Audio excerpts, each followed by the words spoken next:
క్రీస్తునామంలో దేవుని బిడ్డలని మీ అందరికి కూడా హృదయపూర్వకమైనటువంటి కృతజ్ఞతలు మొదటిగా తెలియజేస్తున్నాను. దేవుడు మనల్ని ఆశీర్వదించి అనుగ్రహించినటువంటి ఈ యొక్క గొప్ప తరుణంలో ఆయన యొక్క సత్య సువార్తను ఇలా ప్రకటించడానికి నన్ను నిలబెట్టుకున్నందుకు దేవాదేవునికి కృతజ్ఞతాస్తులు సమర్పిస్తూ ఈ సత్య సువార్త అనేటువంటి ఈ కార్యక్రమం ద్వారా దేవుని యొక్క వాక్యాన్ని పంచుకోవడానికి మహాదేవుడు అనుగ్రహించిన కొరకై మరియు అందించబడుతున్న లేఖన భాగాలను స్వీకరించడానికి సిద్ధపడిన మీ అందరికీ నా హృదయపూర్వక వందనాలు తెలియజేసుకుంటూ దేవాదేవునికి మహిమ చెల్లిస్తున్నాను. ప్రియ సహోదరులారా సహోదరులారా, పరిశుద్ధ గ్రంథం బైబిల్ గ్రంథంలో దేవుని యొక్క వాక్యము దేవుని యొక్క సంకల్పాన్ని అనగా ఆయన చిత్తాన్ని లేదా ఆయన ఇష్టాన్ని మనకు తెలియజేస్తుంది. ప్రియ సహోదరులారా, ఆయనకు చిత్తము అని అనగా ఆయన ఇష్టము అన్నటువంటి సంగతి. ఆయన ఇష్టము అని అన్నప్పుడు ఆ ఇష్టమైనటువంటి ఆ విషయాన్ని ఆయన తన వాక్యం ద్వారా ఎప్పటికప్పుడు తెలియజేస్తూనే ఉన్నాడు. ప్రియ సహోదరులారా, దేవుడు మనుషులు ఎప్పటికీ ఏమీ తెలుసుకోకుండా ఉండినట్లుగా దేవుడు విషయాలేమి కూడా ఆయన మర్మంగా ఉంచలేదు. ఒకనాడు మర్మంగా ఉన్నటువంటి సంగతులను ఆయన బయలుపరిచాడు. ఎలాగూ బయలుపరిచాడు అంటే ఆయన తన యొక్క చిత్రాన్ని బట్టి ఏర్పాటు చేసిన ప్రవక్తల ద్వారా ఆ వాక్య భాగాన్ని అనగా దేవుని తలంపులో ఉన్నటువంటి ఆయన సంకల్పాన్ని ఈ ప్రవక్తలకు తెలియజేసి ప్రవక్తలు మరి దేవుని యందు భయభక్తులు కలిగినటువంటి తన ప్రజలకు తెలియజేయడం ద్వారా వారు విని వాటిని మరికొంతమందికి తెలియజేయడం ద్వారా ఒక రీతిగా అయితే ఈ వాక్యములు విన్నటువంటి వారు అనగా దేవుని మాటలు విన్నటువంటి వారు వారి ఆయా పత్రికల ద్వారా లేదా గ్రంథపు చుట్టల ద్వారా ఈ దేవుని యొక్క మాటలను వారు ముద్రించి లేదా లిఖితం చేసి ఇతరులకు అందేలా చేశారు. దీన్ని బట్టి మనకేం అర్థమవుతుందంటే దేవుని వాక్యం ఎక్కడ కూడా ఆయన సంకల్పాన్ని తెలియజేసిన ఆ వాక్యం ఎక్కడ కూడా కొంతమందికి అందుబాటులో ఉండి చాలామందికి మర్మంగా ఉంది అని చెప్పడానికి అవకాశం ఎట్టి పరిస్థితులు లేదు. ఈ పరిశుద్ధ గ్రంథము మనకి అలాగను అనుగ్రహించబడిన గొప్ప ఆశీర్వాదమైంది. అందుకని ఈ పరిశుద్ధ గ్రంథాన్ని దేవుని యొక్క సంకల్పాన్ని తెలియజేసే గ్రంథంగా మనం తిరిగి ఈ గ్రంథం ద్వారా దేవుడు ఏమి తెలియజేస్తున్న సంగతిని మనం తెలుసుకున్నట్లుగా దీనిని జాగ్రత్తగా మనం పరిశోధించి తెలుసుకోవాలి. ఈరోజు నేను మాట్లాడబోతున్న అంశము క్రీస్తు బోధ. క్రీస్తు బోధ అనేటువంటి అంశాన్ని నేను మీతో మాట్లాడాలనుకుంటున్నాను. ప్రియ సహోదరులారా, క్రీస్తు అనేటువంటి పేరు మన అందరికీ సుపరిచితమైనటువంటి పేరే. ఈ క్రీస్తు ప్రభువుని గురించి లేదా క్రీస్తుని గురించిన సంగతి ఒకవేళ చరిత్రలో చాలా మంది చరిత్రకారులు ప్రస్తావించుండొచ్చు.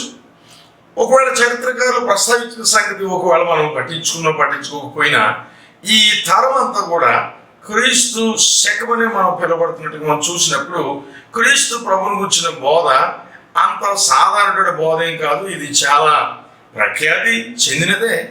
అనేక సంవత్సరాలుగా, వందల సంవత్సరాలుగా ప్రాచుర్యంలో ఉన్నటువంటి సంగతి అందరికీ అర్థమవుతుంది. అయితే ఆ క్రీస్తు తాను ఈ జీవితంలో జీవించినప్పుడు, ఈ భూమి మీద జీవించినప్పుడు తాను ఉపదేశించిన ఆ బోధ గురించి ఈరోజు నేను మాట్లాడాలనుకున్నాను. ఎందుకని ఇలాగా నేను మాట్లాడాల్సిన పరిస్థితి ఏర్పడుతుందనంటే, ప్రియ సహోదరులారా, ఈ క్రీస్తు బోధ అంశానికి ఉన్న మూల కారణాలు మీతో చెప్తాను. గ్రంథాలను వారు దయచేసి తెరవండి. యోహాను రాసిన 2వ పత్రిక మనం చూసినప్పుడు అపోస్తలుడైన యోహాను తాను అక్కడ విశ్వాసులకు అనగా తన పత్రికను ఎవరైతే అందుకున్నారో ఆ గ్రహీతలకు ఇచ్చినటువంటి వాక్యోపదేశం ఏంటో మనం చూద్దాం. హెచ్చరిక ఏంటో మనం చూద్దాం. ఏమిటి ఆ హెచ్చరిక అని అంటే, యోహాను రాసిన 2వ పత్రిక 9వ వచనం మనం చూసినప్పుడు క్రీస్తు బోధ యందు నిలుచుండక దానిని విడిచి ముందుకు సాగు ప్రతివాడు దేవుని అంగీకరింపని వాడు అని అంటున్నాడు.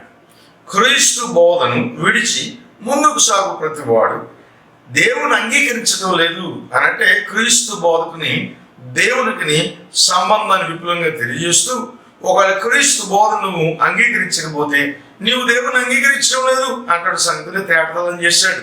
తర్వాత భాగం మనం చూస్తే, ఆ బోధ యందు నిలిచిండు వాడు తండ్రిని కుమారుని అంగీకరించును. అంటే ఆ బోధలో నువ్వు లేకపోతే నువ్వు దేవుని అంగీకరించడం లేదు, అనగా దేవుని నామాన్ని నువ్వు తృణీకరిస్తున్నావు, దేవుని అధికారాన్ని ధిక్కరిస్తున్నావు. ఒకవేళ క్రీస్తు బోధ నువ్వు అంగీకరించావంటే ఆయన పంపిన తండ్రిని నువ్వు అంగీకరిస్తున్నటువంటి అంత మాకు అమూల్యమైనటువంటి సంగతి ఇక్కడ తెలియజేస్తున్నాడు. క్రీస్తు బోధన గురించిన ఇలాంటి విషయాలు చెప్పవలసిన పరిస్థితి ఎందుకు ఏర్పడుతుందంటే, ఈనాడు లోకములో క్రీస్తు బోధకు మించిన అన్య బోధ చలామణి అవుతుంది. దానిని నేను ఇప్పుడు ఇక్కడ ఎలా ప్రస్తావించడం లేదు, లేదా నేనేదో ఈ యొక్క ప్రోగ్రాం ద్వారా మీ అందరికి నూతనంగా నేనేం ప్రకటించడం లేదు. మీరే చూడండి, మీ గ్రామాల్లో, మీ పట్టణాల్లో, మీ మహానగరాల్లో అందరూ కూడా క్రీస్తు బోధనే బోధిస్తామంటారు, కానీ ఒకరికి ఏ విధమైనటువంటి సంబంధం ఉండదు. ఎట్టి పరిస్థితుల్లోనూ వాడుతున్న గ్రంథం ఒకటైనప్పటికీ కూడా, ఉపయోగిస్తున్న నామం క్రీస్తు అయినప్పుడు కూడా ఆరాధన క్రమం వేరు, ఆచరణ క్రమం వేరు, బోధన విధానం వేరు. గమనించి ఉంటారు. మీ అందరికీ అర్థమైందని అనుకుంటున్నాను. అందుకని ఇలాంటి పరిస్థితుల్లో అసలు దేవుడు తన యొక్క పరిశుద్ధ గ్రంథం అనేటువంటి ఈ లేఖన భాగం ద్వారా, పరిశుద్ధాత్మ శక్తి చేత రాయబడిన ఈ లేఖన గ్రంథం ద్వారా అసలు క్రీస్తు బోధ అనేటువంటి సంగతిని మనకి ఏం తెలియజేసిన సంగతి మనం తెలుసుకుంటే సమస్యకి మనకి పరిష్కారం దొరుకుతుంది కదా. ఆ ఉద్దేశంతో ఈ అంశాన్ని మీతో నేను పంచుకోవాలని ఆశపడుతున్నాను. ప్రియ సహోదరులారా, సోదరులారా, క్రీస్తు బోధ గురించి మనం ఆలోచిస్తున్న తరుణంలో ఆ బోధ ఈ గ్రంథంలో ఉంది.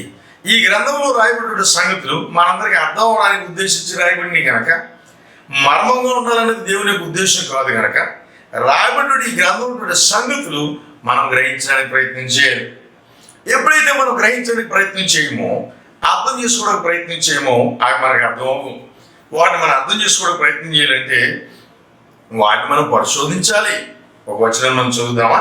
మత్తయి రాసిన సువార్త 22వ అధ్యాయంలో, ప్రభువుని యేసు ఈ లోకంలో ఉండగా ఆయన మరి ఇలాగే దేవునికి వాక్యాన్ని సరిగా పరిశోధించిన వారిని ఉద్దేశించి చెప్తున్న మాటను ఒకసారి మనం చదివితే మనకు విషయాలు అర్థమవుతాయని అనుకుంటున్నాను.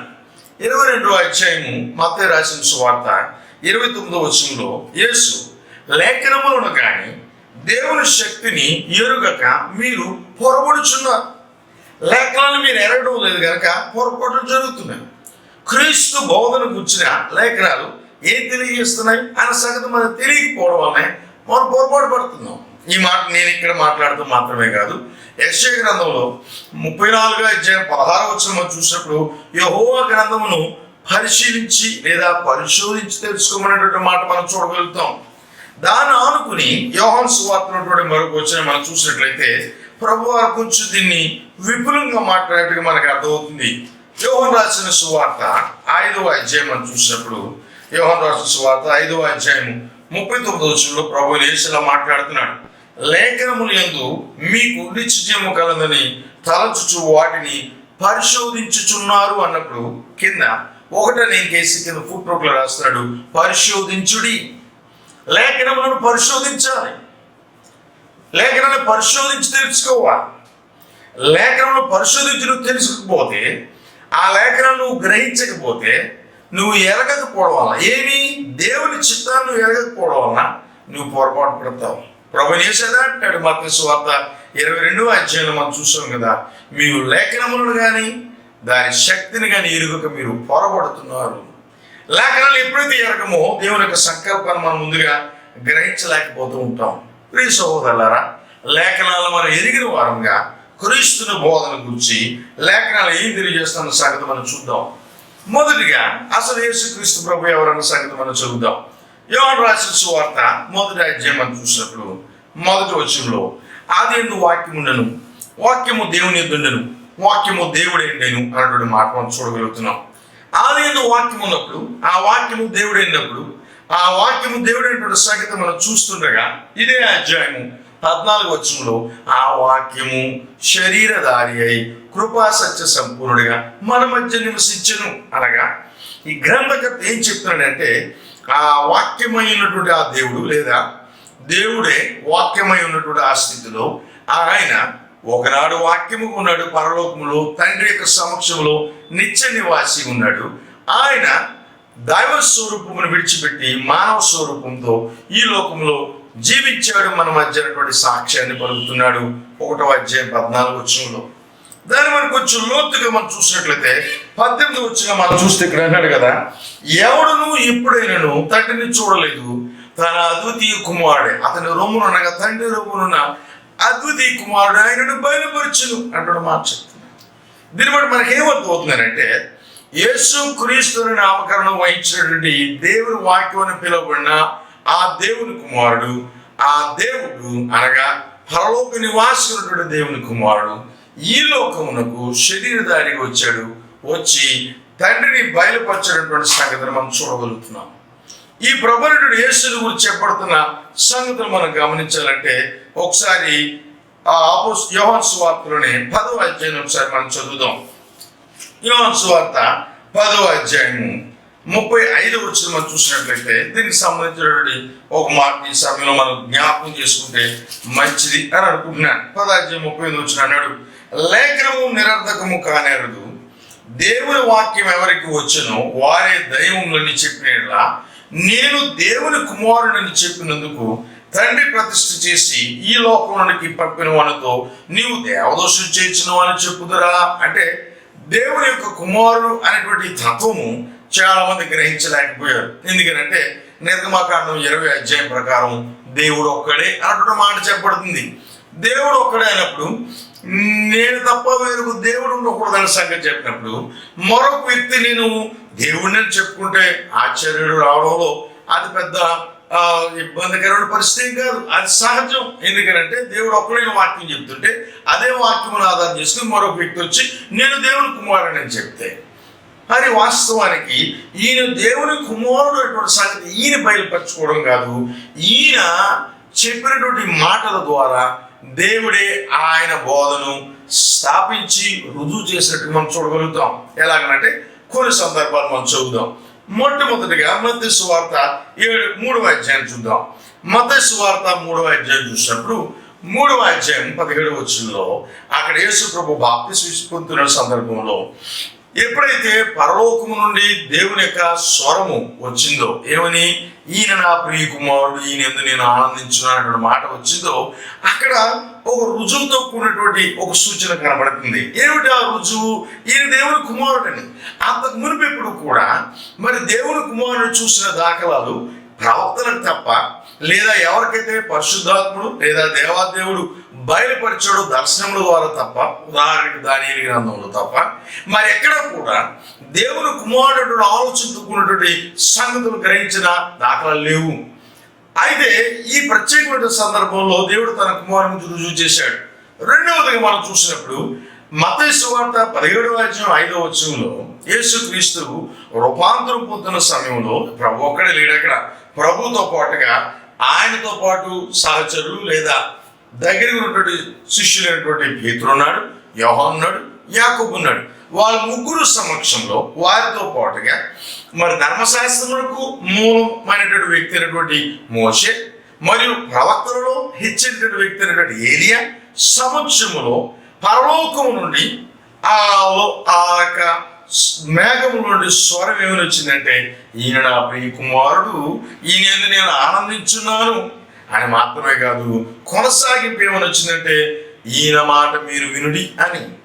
ఈయన మాట మీరు వినుడి అన్నటువంటి మాట వచ్చినప్పుడే ఇక్కడ తండ్రి అనగా పరలోకమునుడు దేవుడు, ఆ తండ్రి అయినటువంటి దేవుడు తన కుమారుని యేసుక్రీస్తుని రుజువు చేస్తున్నాడు.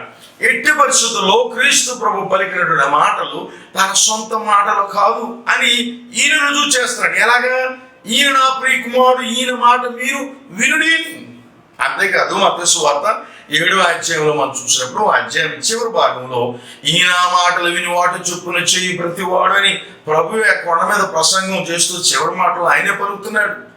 అంతేకాదు మన మత్తయి సువార్త 7వ అధ్యాయం 21వ వచనంలో ప్రభా ప్రభా నన్ను పిలిచి ప్రతివాడు పరలోక రాజ్యంలో ప్రవేశింపడు కానీ పరలోకమందున తండ్రి చిత్త ప్రకారము చేయువాడే అన్నాడు.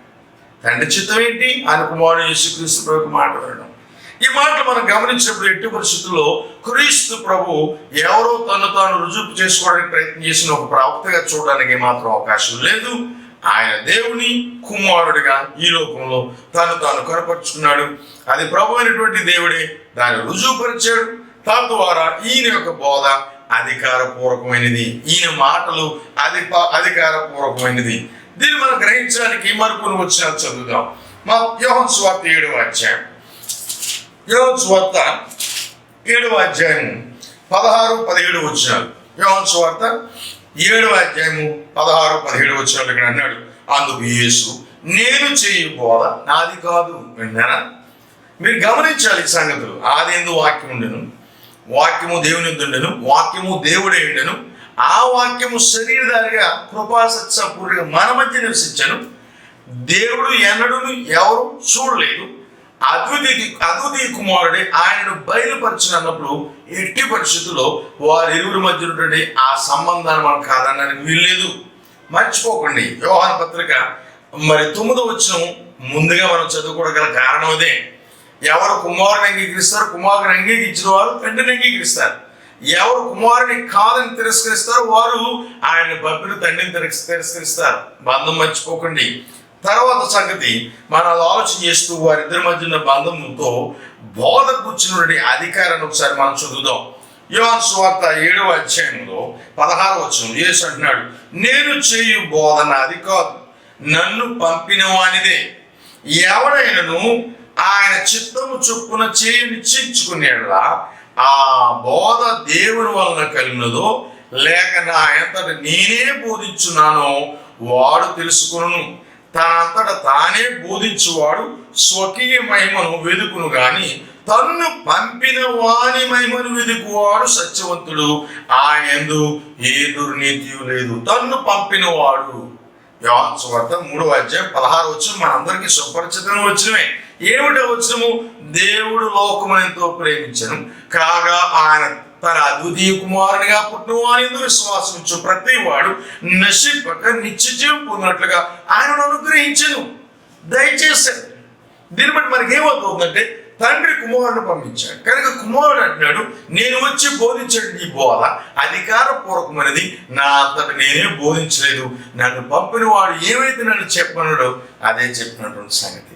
మరొక వచ్చిన మనం చదువుదాం. యోహాను సువార్త 12వ అధ్యాయం. యోహాను సువార్త 12వ అధ్యాయంలో ఇక్కడ ఒక అద్భుతమైన మాట మనకు కనబడుతుంది. 12వ అధ్యాయము 49వ వచనం, ఏలనగా నా అంతట నేనే మాట్లాడలేదు, నేనేమనవలను పాటలు చేస్తున్నారా, ఏమనవలను ఏమి మాట్లాడవలను దాని గురించి నన్ను పంపిన తండ్రి నాకు ఆజ్ఞ ఇచ్చినాడు, మరియు ఆయన ఆజ్ఞ నిశ్చయమని నేను ఎరుగుదును కనుక నేను చెప్పు సంగతులను తండ్రి నాతో చెప్పిన ప్రకారము చెప్పుచున్నాను. ఈ బోధ నేను మాట్లాడే ఈ బోధ నాది కాదు, నన్ను పంపినవాడు. మీరు ఇది సంబంధాన్ని మర్చిపోకండి. చాలా మంది తండ్రి కుమార పరిశుద్ధాత్మలు ముగ్గురు ఒకటే అనేటువంటి ఆ ఉద్దేశము లేదా ఆ క్రమము ఆ దేవత్వపు రూపాన్ని అర్థం చేసుకోవడానికి చాలా ఇబ్బంది పడుతుంటారు. ఇక్కడ ఇంత స్పష్టంగా చెప్తున్నాడు, నన్ను పంపిన తండ్రి, ఆయన ఏమి సెలవుమన్నాడు అదే నేను సెలవు ఇచ్చాను అని. దీన్ని బట్టి మనకి ఏమవుతుంది అంటే ప్రభు అయినటువంటి యేసు తాను ఏమి పలికాడో అది అధికారపూర్వకమైనది. అది ఎవరు ఆయనకు చెప్పారు అంటే తన్ను పంపిన తండ్రి తాను చెప్పాడన్నటువంటి సంగతి చెప్తున్నాడు. 50 వచ్చిన మరలా చెబుతున్నాడు చూడండి, మరియు ఆయన ఆజ్ఞ నిత్య జీవమని నేను ఎరుగుదును కనుక నేను చెప్పు సంగతులను తండ్రి నాతో చెప్పిన ప్రకారము చెప్పుచున్నాను.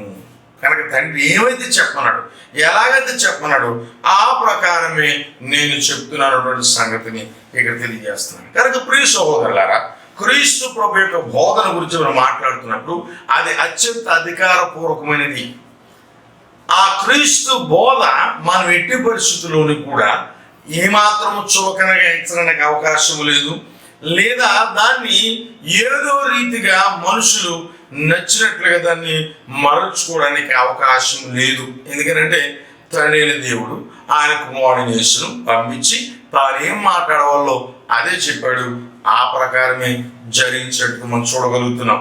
చివరికి మనం చూసినప్పుడు మత్తయి సువార్త 28వ అధ్యాయంలో అనగా ప్రభు యేసు సువార్తను ప్రకటించి దేవుని యొక్క సంకల్పాన్ని తెలియజేసి ఆయన యొక్క రక్తం ద్వారా పాపక్షమాపణ కలగబోతుందని నమ్మి బాప్తిసం పొందిన వారు రక్షించబడును, నమ్మని వారికి శిక్ష విధించబడినటువంటి సంగతిని తెలియజేసిన తర్వాత ఆయన సత్యాన్ని ప్రకటించిన తర్వాత ఆయన ఆరోహణం వెళ్ళక మునుపుగా శిష్యుల దగ్గర ఆయన అధికారం గలవారుగా చెప్పిన సంగతిని ఒకసారి మనం చూద్దాం.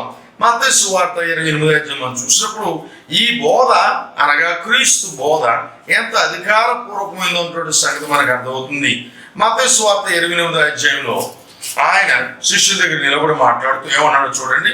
18 అయితే యేసు వారి యొద్దకు వచ్చి, పరలోకమందును భూమి మీదను నాకు సర్వాధికారం ఇవ్వబడినది, కాబట్టి మీరు వెళ్ళి సమస్త జనులను శిష్యులుగా చేయుడి. పరలోకమందును భూమి మీదను నాకు సర్వాధికారం ఇవ్వబడింది. మర్చిపోతున్నాం మనం కొన్ని విషయాలు. ఏమిటంటే అధికారం అని మర్చిపోతున్నాం. ఏమిటి అధికారము? ఎవరిది అధికారము?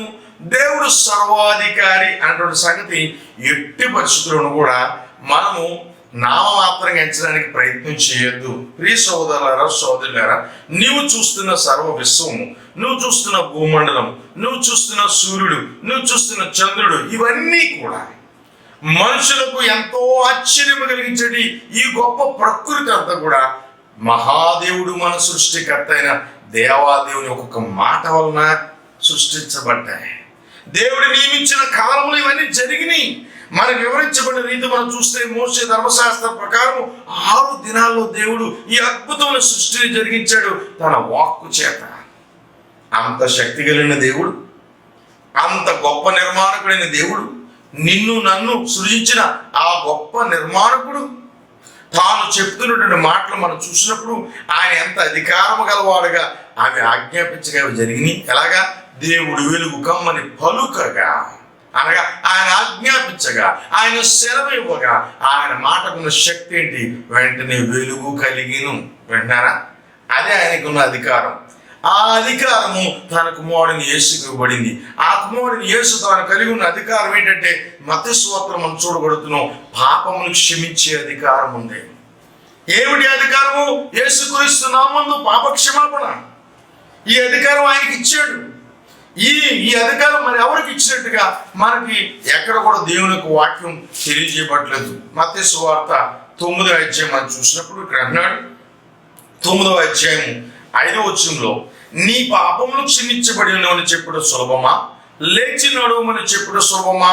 ఆయనను పాపములు క్షమించుటకు భూమి మీద మనుష్య కుమారునికి అధికారము కలదు. ఇదే మన మార్కు సువార్త 15-16 వచనంలో మనం చూడగలుగుతాం. నమ్మి బాప్తిసం పొందినవాడు రక్షించబడును, నమ్మవారికి శిక్ష. ఏది? సర్వలోకమునకు వెళ్ళి ప్రకటించబడవలసింది. ఇది అనగా సర్వలోకమునకు ఈయన రక్షకుడు ఉన్నాడు. ఈ రక్షకుడిగా ప్రకటించబడిన ఈయన తాను యొక్క బోధ చేత అనేకులకు రక్షణ కలిగినట్లుగా అధికారం పొందిన వాడిగా, దేనికి? పాప విమోచన కలిగించడానికి, సర్వమానవాళి పాప విమోచన కలిగించిన అధికారం గలవాడిగా దేవుని చేత అధికారం పొంది ఏం చెప్తున్నాడనంటే ఆయన పరలోకానికి ఆరోహణం అవ్వకమునుపు అంటున్నాడు, ఇదిగో మీరు సమస్త జనులను, మీరు ఎక్కడికి వెళ్ళాలి? సర్వలోకానికి వెళ్ళండి. మత్తయి సువార్త 28:19 మీరు వెళ్ళి ఎక్కడికి? సర్వలోకానికి వెళ్ళండి. వెళ్ళి సమస్త జనులను శిష్యులుగా అంటే నన్ను వెంబడించే వారుగా చేయండి. తండ్రి కుమారుడికి అధికారం ఇచ్చాడు. కుమారుడు సర్వాధికారం గలవాడుగా అపోస్తులకు ఇస్తున్నాడు. అపోస్తులు వెళ్ళి బోధించాలి, వారికి బాప్తిసం ఇవ్వాలి, వారిని శిష్యులుగా చేయాలి. దేనికి? ఆ శిష్యులు క్రీస్తును వెంబడించడానికి, అపోస్తులు వెంబడించడానికి కాదు. అపోస్తులు వెంబడించడానికి కాదు, లేదా మరి ఎవరిని వెంబడించడానికి కాదు. ఈ బోధ ఎవరిదో వారిని వెంబడించడానికి. తండ్రి కుమారుడు పంపిస్తే కుమారుడు ఈ బోధ చేత తండ్రిని మహిమపరిచాడే. ఇప్పుడు కుమారుడు ఈ బోధని అపోస్తులకు ఇచ్చాడు అధికారం బట్టి. ఈ అపోస్తులు ఈ బోధ బోధించి అనేకులైనటువంటి ఆ వాక్యమైన వారిని ప్రభువునకు శిష్యులుగా చేయాలి. చదువు పట్ల ఒకసారి. కాబట్టి మీరు వెళ్ళి సమస్త జనులను శిష్యులుగా చేయుడి. ఎలా చేయాలి శిష్యులుగా? తండ్రి యొక్క కుమారుని యొక్క పరిశుద్ధాత్మ యొక్క నామములోనికి మీరు వారికి బాప్తిసం ఇవ్వండి. ఒక వ్యక్తి ఎలా శిష్యుడు కాగలడు? శిష్యుడు కావాలని అనుకుంటే సరిపోదు. నువ్వు శిష్యుడు కావాలి అంటే ఇక్కడ నువ్వు తండ్రి కుమారుని పరిశుద్ధాత్మ నామంలోనికి అనగా తండ్రి దేవుడు కుమారుని యేసుని గురించిన సర్వాధికారము కింద పాపక్షమాపణకు నువ్వు బాప్తిసం పొందిన తర్వాత ఏం జరుగుతుంది చూడండి. వారికి బాప్తిసం ఇచ్చుచు నేను మీకు ఏ సంగతులు ఆజ్ఞాపించుతున్నాను, క్రీస్తు అధికారం, ఈ అధికారం చేత అనుగ్రహించబడిన బోధ, అదే క్రీస్తు బోధ. నేను మీకు ఏమి ఆజ్ఞాపించుతున్నావు వాటిని గైకొనవలనని వారికి బోధించుడి. ఏ బోధ?